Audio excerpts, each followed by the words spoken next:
और सत्यता इस शिव महापुराण के माध्यम से कहना चाहेंगे कि आज के व्यक्ति से अगर पूछा जाए, किसी भी चीज की कीमत पूछी जाए तो वो कीमत बता सकता है। कोई तुमसे पूछे कि एक अच्छे शोरूम में से हम ये कपड़ा लेकर आए हैं, ये कपड़ा इतने का है, तो आप कीमत बता दोगे? हाँ, ये शर्ट 1200 रुपये की है। और पूरे सूरत में कपड़े की सबसे ज़्यादा फैक्ट्रियां हैं। काय सोमणी जी, सही है? सबसे ज़्यादा कपड़े की फैक्ट्रियां सूरत के अंतर्गत हैं, सबसे ज़्यादा। हर कपड़े का व्यापारी बता सकता है कि कपड़े की कीमत क्या। किसी व्यक्ति से पूछो सोने की कीमत क्या है, सोने की कीमत बता देगा। चांदी की कीमत क्या है, चांदी की कीमत बता देगा। लकड़ी की कीमत क्या है, लकड़ी की बता देगा। प्लाट की कीमत क्या है, कोई तुमसे पूछेगा क्यों साहब सूरत में प्लाट क्या रुपए स्क्वायर फीट है, कीमत बता दोगे। मकान की कीमत क्या है वो बता दिया जाएगा। बाजार में दुकान की कीमत क्या है वो बता दिया जाएगा।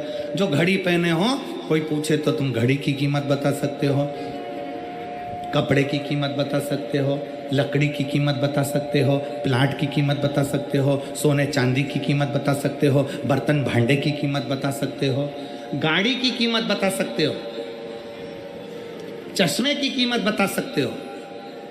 संसार में सबकी कीमत बताई जा सकती है, पर एक कीमती चीज ऐसी है जिसकी कीमत बताना कठिन है, और वो प्रेम है, केवल प्रेम।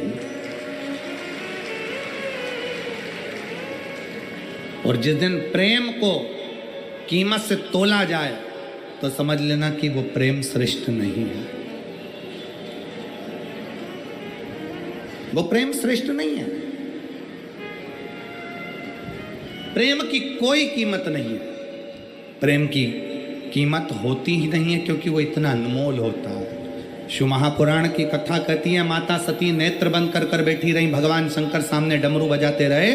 शंकर भगवान ने जैसे डमरू का नाद करा, सती माता समझ गई कि मेरे शिव मेरे लिए आए हैं, क्योंकि शंकर मुझसे बहुत प्रेम करते हैं, मुझे स्नेह करते हैं।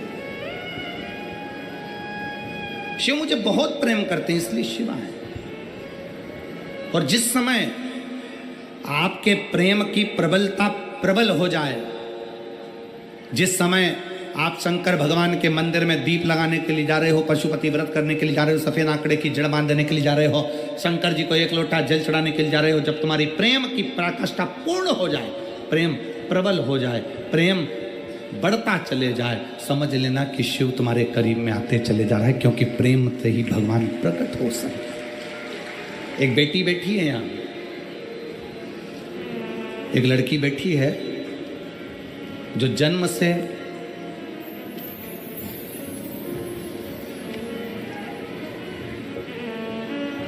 बोल नहीं सकती थी, जन्म से बोल नहीं सकती थी। ये लड़की का फोटो है, 7 साल की हो गई पर मुंह की आवाज नहीं आई, उसकी आवाज नहीं आई। सारे डॉक्टरों का इलाज करवा लिया, बधिर का सर्टिफिकेट मिल गया कि ये बोल नहीं पाएगी।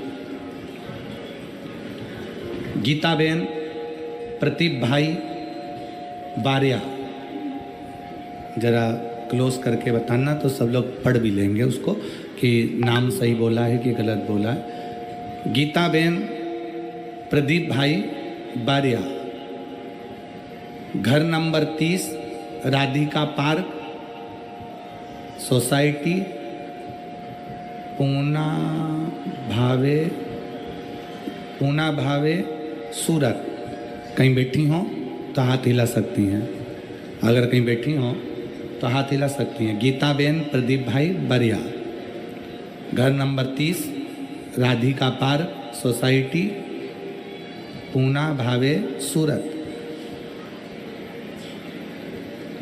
बाबा का मैं क्या गुणगान करूं गुरुदेव।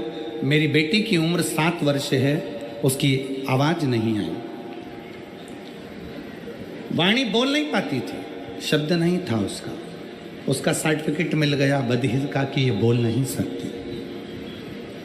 तब किसी ने बताया कि शिव महापुराण की कथा टीवी पर आती है और उस कथा को सुनो, बेटी को भी सुनाओ। मंदिर में जाकर 1 लोटा जल चढ़ाओ। तब मैंने बाबा के मंदिर में अपनी बेटी को भेजना प्रारंभ करा। मंदिर जाती, शिव मंदिर में जाकर वहाँ पर 1 लोटा जल चढ़ाती और बाबा के मंदिर में जाकर झाड़ू पोछा लगवाती। मेरी लड़की से मैंने कहा कि तुम भी जल उठाओ, मंदिर को धो, साफ करो और बाबा का स्नान करा कर वो जल को पीना प्रारंभ करो।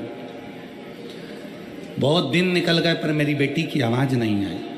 तब फिर किसी ने कहा एक काम करो, रुद्राक्ष महोत्सव हो रहा है सीहोर में। हम पिछले वर्ष रुद्राक्ष महोत्सव में पहुंच गए, भीड़ थी पर बाबा के दरवाजे पर पहुंचकर हमने बाबा से विनती करी, वहां रुके। हमें नहीं मालूम कि रुद्राक्ष महोत्सव में ऐसा क्या होता है, पर हमने बेटी से वहां पर कंकर शंकर की पूजन कराई, रुद्राक्ष लिया, आ गए। तांबे के कलश में रुद्राक्ष को गलाते, शिव जी पे जल चढ़ाते और बेटी को देना प्रारंभ करा।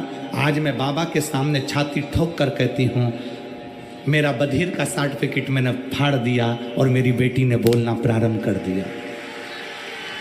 मेरी लड़की आज पूर्ण तरह से अच्छी है, बोलती है और मेरे बाबा की बड़ी कृपा है।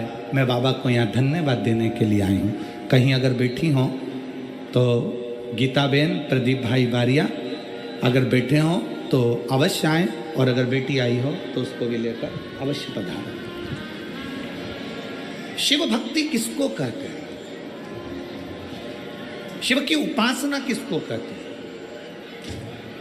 और प्रेम जब अनंत हो गया, रोम रोम संत हो गया। प्रेम जब अनंत हो गया, रोम रोम संत हो गया। अपने प्रेम को बढ़ाइए, शिव के प्रति अपनी भक्ति को बढ़ाइए।